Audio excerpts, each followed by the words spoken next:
Hi everyone, welcome to episode 3 of the India Youth Rebuild.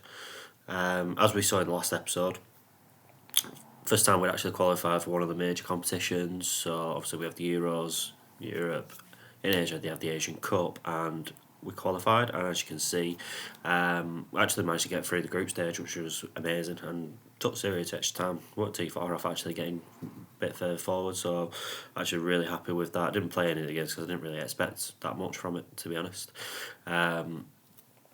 But yeah, we actually obviously did better without my management. I'm just going on holiday, and yeah, just going through obviously the rest of the fixtures and stuff like that. We're actually starting to get some decent results. We are picking up progress. Our world ranking, I think last time we showed it was probably about 104th.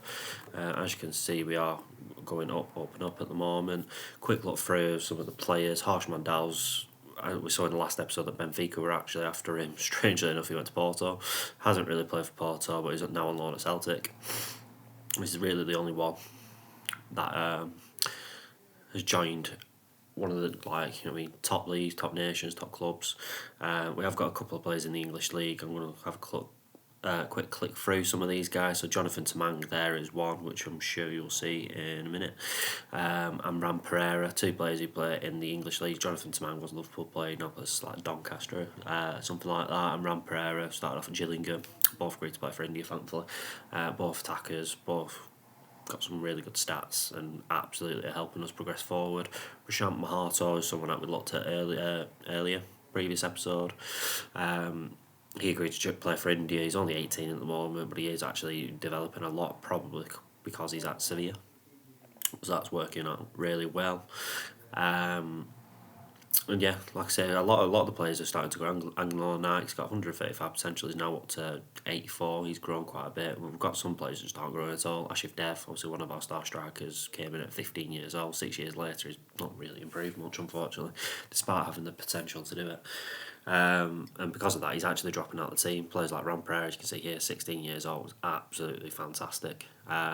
He's already better than Ashif Dev, and yeah, has got potential to grow even further and further and further. So the potential is starting to get there. We're starting to get some really good young players through. And like you can see, in terms of performances, that is having an effect as well. We're still nowhere near. We've only got, a couple of players over the current ability of 100. I'd say we probably need to have near enough a full first team to be qualifying for a World Cup. Maybe doing something in a World Cup. We're still trying to get a couple of these players like Yandand, Will and Diapan to actually play for India. We're not getting there. Like I say, my hope is if we do manage to qualify for a World Cup, these guys might decide to join us, but it might be a bit too late. One weird thing that's changed is our goalkeeper, because Rohan Luthra, despite only being 28, 29, something like 30 years older, I went on holiday for like 6 months, a year, came back, and he wasn't anywhere to be found. Couldn't find him anywhere, couldn't add him to the squads. Decided to have a look for him and found out he retired at 28 years old. Absolutely bizarre. No idea why. He didn't have an injury as far as I could see. 28, 29, something like that anyway. They retired. So we've got Suman Park, who's obviously, I'm pretty sure he's Korean.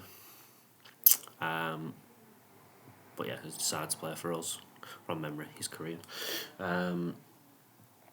But thankfully he decided to play for us because our other goalkeeping options are absolutely shocking. He's not the best, but there we go. World Cup Asian qualifying time though, game against Palestine, including this one. This should be, straightforward win, to be honest. A team that are massively behind us in terms of world ranking. And yeah, 30 minutes in we did take the lead. Jonathan Tamang, for some reason we didn't see the highlight, no idea why. I'd changed something to do with the highlights. I basically only want to see replays. I don't want to see any of the highlights, just text. Maybe that was why, but then obviously it did start to show the highlights, and yeah, we went 3-0 up there thanks to Saman Rai. Picks up his second of the game, pretty comfortable win. Yeah, we'll have a couple more games, obviously going through this one, trying to qualify for the World Cup. As you can see, that's probably the biggest thing going on right now is the World Cup qualifying. We've got a better team than we've probably ever had. We're going up in the world rankings, and we've got a pretty favourable group. As you saw, we actually got beat by Syria in extra time, and they're the top team in this group. So we're not too far off Syria in my eyes. So this game against Syria, at home, huge. Win this one, we could have a real good chance of just going straight through to the next round of the World Cup qualifiers. we could also get through by coming second, so we should, you know what I mean, we should have a really good chance of getting through to that next stage where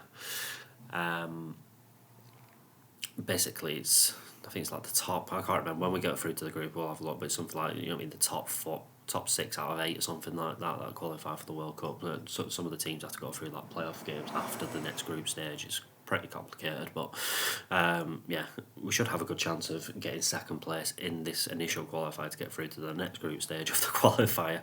But again, it's even more complicated than that, because it's something like out of 8 groups in the first initial qualifiers, only 6 second place teams go through. It's the top 6 second place teams that go through.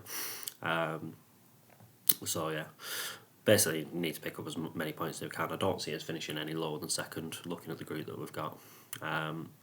But ideally you want to win the group and not leave it down to that. As you can see here with the game against Syria, making some changes, 0-0 at the moment, bringing on Ram Pereira, one of our 16-year-olds who's just an absolute weapon, lots of pace, good dribbling, and obviously I'm just a genius in terms of management, aren't I? Peter Maitart with fantastic ball through, and then the only sub we made, I think, the sub that we had just made, Ram Pereira, clean through, smashes it into the goal, and what a big goal that could be if we can hang on. But we didn't. We conceded a minute later. I mean, yeah, it's just like, oh my god, 1 minute, literally 1 minute later, and Syria straight up the pitch, and it was, say, a fantastic goal. Kind of looking at the goalkeeper there and thinking, could be doing better. See the table, Syria have actually already lost a game. Oh no, that might have not been an updated table. However, speaking of which, doesn't matter, because Ram Pereira, clean through, made it 2-1. No goals for 80 minutes and then 3 goals in 5 minutes. Absolute crazy. Well, 3 goals in 4 minutes even. And 2 for Ram Pereira. What a piece of management, I have to say, about myself, bringing in on Ram Pereira. Last couple of minutes, probably should have started him in fairness, but I'll take the credit. And Ram Pereira, absolutely amazing. That win, probably the biggest win we've had against, you know what I mean, a higher rated team. Caesar's actually got to a new high world ranking, so you know what I mean, it's only taken 10 years, but we are starting to get somewhere, up to the highest world ranking India have ever had. We have a really good chance of going through to the next World Cup qualifying stage, which will be for the first time. You're seeing here the next game against Syria, which if we win, we basically go through. There's no stopping us. If not, then it could be down to the second place. Syria could go above us.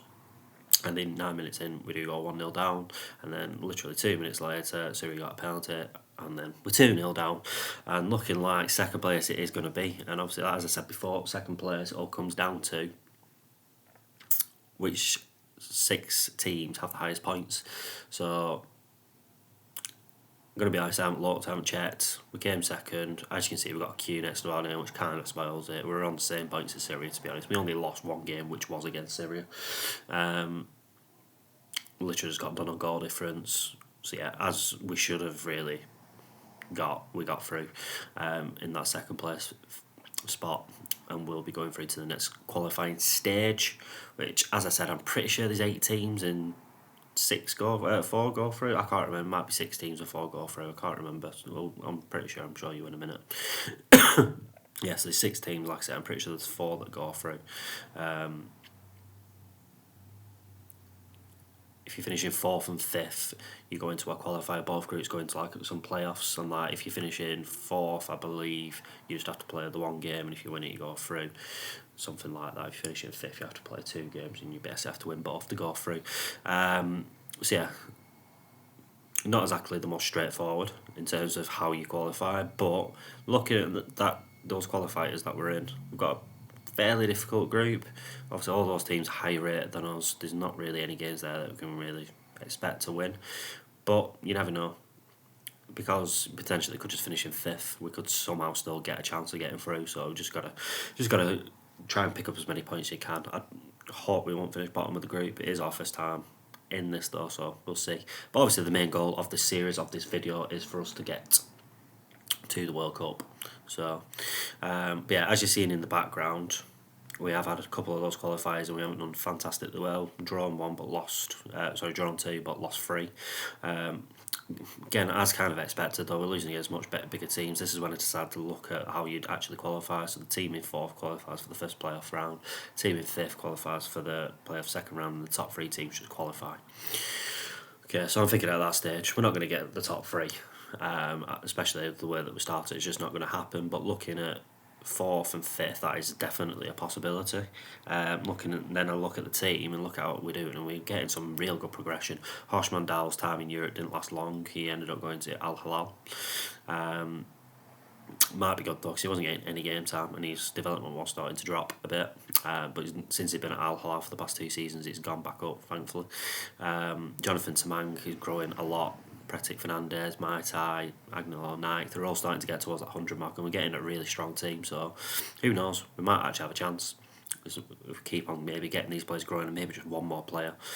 Centre back is the main position I'm looking at. We've had to move Marcus D'Souza. I said move. Thankfully, he's been trained to play as a bit of a centre back. He's not a natural there, but we just don't have any centre backs, so I'm having to play him there. Big game. This one against Iraq, who were just above us in the table, went 1-0 up.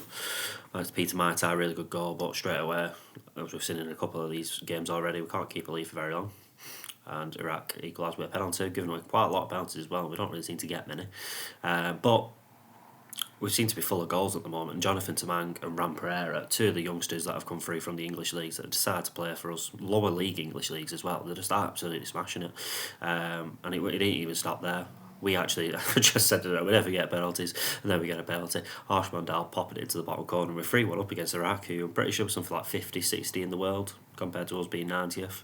So, amazing, and yeah, it got even better. Ram Pereira, again, what a player this guy is for, 17 years old, something like that. Scoring for fun, and yeah, made it 4-1, and an actual comfortable victory. And one that actually sees us, really move into contention again in that 4th place, because Iraq were in that 4th place.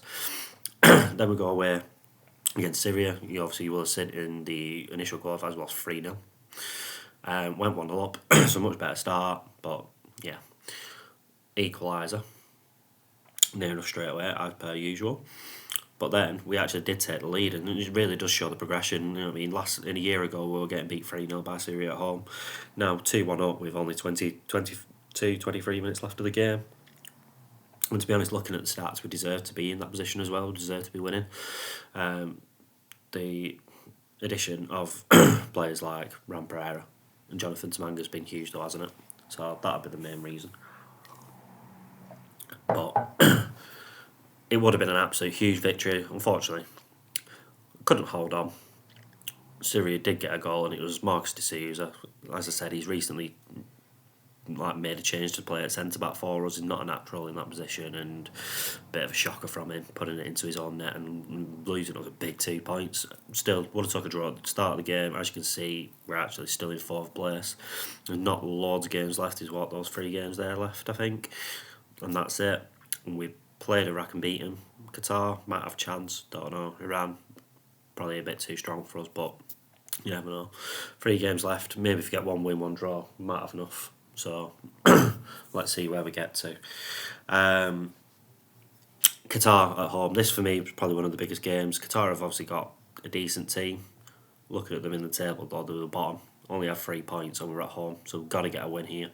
And we started off as we would have wanted to. Marcus D'Souza making up for that horrible error in his previous game. We tapping after a free kick, and then Jonathan Tamang kind of rotating Tamang and Pereira at the moment, playing one of them up front, one of them on the right. Couldn't really decide which one's best, but they were both just smashing it, so I don't really think it mattered. Tamang made it 2-0, and then Ram Pereira, and again 3-0. Ram Pereira with a goal and assist. He's just absolutely amazing at the moment, isn't he?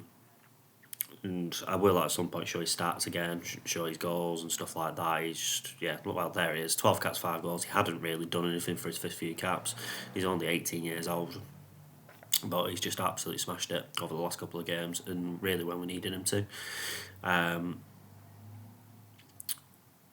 And yeah, one big thing that I suppose happened around this time as well is that we actually managed to get I haven't really mentioned him too much, but there's always been a player at the top or second top of the list of the national pool called Prem Ghosh, and he very early on decided he was going to play for Australia. And he was in the youth teams all the way through. He actually got to the main team a couple of times, but he just never played, or if he did, he played in friendlies. And yeah, tried many times to actually get him to come to us, and finally he did. Only 23 years old as well, and straight away is our best player. That again to me is a huge pickup for us. We just really now need to get a couple more. Like I'm looking at this guy here, Sebastian, 15 years old for a centre back. We need a centre back. He's got potential. He's got decent current ability. He's exactly what we need right now. So we're just really struggling with centre backs. See, Amit Negi there. He's okay, but he's only got 90 potential or something like that. And he's not got great current ability. So I'd like to have a look and see maybe some of this, like Angelo Knight could maybe move centre back. He's about 5'3" though, so that's not going to happen. But yeah, back to the big games coming up in the World Cup qualifiers. Iraq away. I say the Qatar game was huge. I suppose each game that comes now is huge. Iraq away. Obviously, they're the team that are kind of competing with us to get that 4th place. Really, at the moment. 1-0 down quite early on, but we managed to bring it back right after half-time break, and it was that guy again, Ram Pereira, with a fantastic goal. And then we just have a habit of either conceding straight away or just scoring a couple very quickly. And Ram Pereira there, literally a minute later, made it 2-1. What a turnaround after half-time. My half-time team clearly made some massive impact, because a couple of minutes after that, Ram Pereira was this time the creator, puts it clean free for Prashant Maharta and 3-1 up. At this point I'm thinking, surely we've got to be qualifying. Could even maybe even sneak in 3rd place, I don't know. Let's have a look at that table. But yeah, fantastic 3-1 win. Again, Iraq, especially away from home against Iraq, and then you actually look at it, and we are in that 3rd place, but tied on points with Iran, and guess who we've got for the last game? Iran. So, huge chance to actually automatically qualify for the World Cup. It's not even have to go into any other qualifiers. Looking through Ram Pereira's stats there, you can see he's just been absolutely amazing throughout these qualifiers. He's just scored and assists near enough every single game for the past 4 or 5 games, and obviously that's when we've picked up all these points and really put us into a position to qualify for our very first ever World Cup. So at 18 years old, he's pretty much led us there. Obviously with the likes of Harsh Mondal and stuff like that as well. Again, quickly going through the national pool, we have had a few more players that have come through. Sabrata Lotto is a centre back that we desperately needed, more of a left back, but like I say, we really needed him. He's got a bit of potential, nothing amazing, but he will probably come into the first team at some point. But here's the big game, final game of qualifying: Iran against India, away from home. Obviously, it's going to be a tough game. On the same points, a draw will technically do for us. But 6 minutes in, 1-0 down, unfortunately. Say a screamer again. Matt looking at the goalkeeper there, doesn't even move, does he? And yeah, unfortunately that puts Iran back into the driving seat. But not too long later, that man again, Ram Pereira, set up by Maharto. Fantastic finish, fantastic goal. Back in the game. Again, not too long later, 3-4 minutes later, it didn't last long, did it? 2-1 down, and yeah, back in Iran's hands. At this point, I wasn't expecting too much. I wasn't really expecting to beat Iran. Iran are a much stronger team. They've been to numerous World Cups. However, when straight after half time, which seems to be a very common theme at the moment, straight after half time we just seem rejuvenated. Ram Pereira makes it 2-2. When we're back going straight through. But on the 65th minute, Iran did take the lead again. And then shortly after, they pretty much just saw the game out 4-2. We really did battle well, and I was actually really happy with how we did. Like, we were just in it the entire way. Like, a couple of games ago, I was hoping for maybe even 5th place, 4th if we were dreaming. And we really got close to that 3rd place position and automatically qualified. Instead, we got 4th and automatically qualified for the first playoff, which, as I said, I'm pretty sure if you win it, you just go straight through. If you lose it, you can play the teams who finish 5th in both groups. Whoever wins that one, you play them, something like that. That's how it works. You play the team who finished 4th in the other group, I think that's how it works. And then yeah, but obviously we're going to go through it now, because obviously we have got those games coming up. The team that finished 3rd in our group was Saudi Arabia. Saudi Arabia, it was China. Obviously, it was fourth position, wasn't it? So it was China who we were coming up against. I'm looking at. I can't believe Japan finished fifth. So that could be a team that we end up coming up against. As I said, it would be China that with the first qualifying. If we won't win over the two legs, we do qualify. China looked at the world ranking, it was something like 30th, 40th in the world, so I was thinking we've got no chance, but within a minute, we're 1-0 up. Again, kind of mixed up the team a little bit, put Ram Pereira on the right this time, and Jonathan Tamang up front, maybe a bit of a gamble considering how well Pereira's done up front. But worked straight away. Ram Pereira set up Jonathan Tamang, and then 9 minutes into the game, Ram Pereira had scored. So goal and assist inside 9 minutes for Ram Pereira. Shout out to Jonathan Tamang though as well. He'd been another one that had had massive impact over the last couple of games. But what a start, yeah. 2-0. 2-0 at home against China. That's how it finished. 2-0. It is two legs, so we have got the second leg to come away from home. But absolutely delighted to take a 2-0 lead to that game. Now is where it really matters though, is the away game. We've got a 2-0 lead. Decided not to make any changes. Some people might have gone a bit more defensive, something like that. I'm going to be honest, I didn't change my tactics or formations really at all for any game, any team or anything like that. I just play how I play. And to me it works, you know what I mean? 20 minutes in, kind of proved that. Jonathan Tamang, clean through, great ball from Pratik Fernandes and 1-0 up.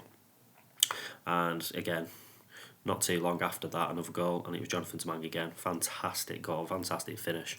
And like I say, I'm just looking at the attack we've got now in Pereira, Rai, Maitai, Tamang, who are just absolutely amazing at the moment. They just all seem to be firing. And Jonathan Tamang actually got his hat-trick. And yeah, an absolutely huge moment for Indian football.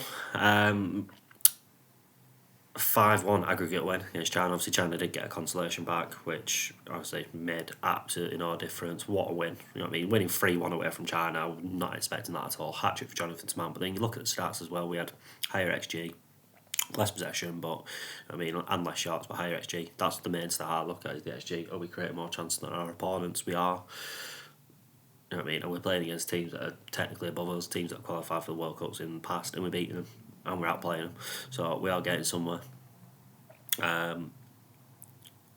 And as you can see there in the news, India celebrate first World Cup, first ever World Cup that India ever qualified for. It's taken us 11 years to get to that point, which is much quicker than I was expecting. To be honest, I wasn't expecting to qualify for the World Cup at all through this phase. As you can see, it was the first time really we qualified for the second qualifying stage, and after 4 or 5 games, we'd only had 2 points. So I was thinking, yeah, we've no chance. Maybe next time or the time after that, we've got some good young players. Once they grow a bit, we might have a chance. But no, we've already qualified. At that point, I thought, this is absolutely fantastic. This could really get some players to actually join us. We did manage to get one, Will Andipayan, Welsh centre-back. Been trying for him for about 10 years. He's about 30-odd now, but he would actually add some depth to our defence. Probably would be our best centre-back or second best centre-back. So going through the World Cup, obviously we're getting ready for that. Something that I saw was that Switzerland won the World Cup in 2022 on this game. Bit of a strange one. But yeah, somehow they won the World Cup, beating England in the final in extra time. They beat Denmark in extra time 3-0. Beat Spain 3-0 in the quarter-final. Portugal on penalties. Beat Brazil in the group stage as well. Lost the game against Serbia. But yeah, somehow Switzerland, inspired by Xherdan Shaqiri and Andy Zakiri and Breel Mbalmo, won the World Cup. Absolutely bizarre. The rest of the World Cup pass was pretty much, I suppose, as you'd expect. But yeah, obviously that would have been a bit of a shock, wouldn't it, if that happened? I suppose we nearly had that with Morocco. Going through some of the footballers of the years and stuff like that. So some people will probably be interested who won like the World Player of the Year over the last couple of years. As you expect, it's Mbappe and Haaland just dominating pretty much. Gavi got it 1 year. But yeah, Lewandowski there snuck it for 3 years. But yeah, basically dominated by Haaland and Mbappe, as you'd expect. I'm sure pretty much every other person's football managers are like that, where the next 10 years of the game is just dominated by them. This is the squad that we're kind of going into the World Cup with. There's a couple of players shown in the under-23s there, like Ravi Miranda, De Souza, Francis, Ago Gassemi. Xanthi Pacheco is not in the team. stuff like that. Who, I mean, we're going to add these to the squad, but this is the national pool. This is like going to be the main team that we're taking. We've thankfully got a couple of defenders through, like I say, Will Andepaya, managing to get him to agree to play for us instead of Wales, even though he's only 30, 31, 32 or something like that. To me, is huge. Going through the Champions League in the past winners, Arsenal actually winning it a couple of times, which I suppose maybe 6 months ago you'd be like, alright, yeah, of course, but where Arsenal play at the moment in real life, you never know, that could be realistic. I think one thing that's unrealistic though is Man City winning it at all, never mind winning it that many times, but there you go. Football Manager maybe isn't as realistic as you'd expect. Actually, Will Andepaya is showing that he's 28 years old, and obviously we're going to the World Cup this year, so he's not that old at all. So yeah, getting into play was a huge thing. But yeah, anyway guys, that's it. That's the end of the video. Hope you enjoyed it. As always, subscribe, like, you know what, I don't even care. Just, as long as you viewed the video, I'm happy with that, because I'm getting about 30 views at the moment. So if you viewed it, thank you very much. If you liked it, like I said, like it, leave a comment. If you want to see anything different, anything new you want to see in terms of what's happened so far, let me know.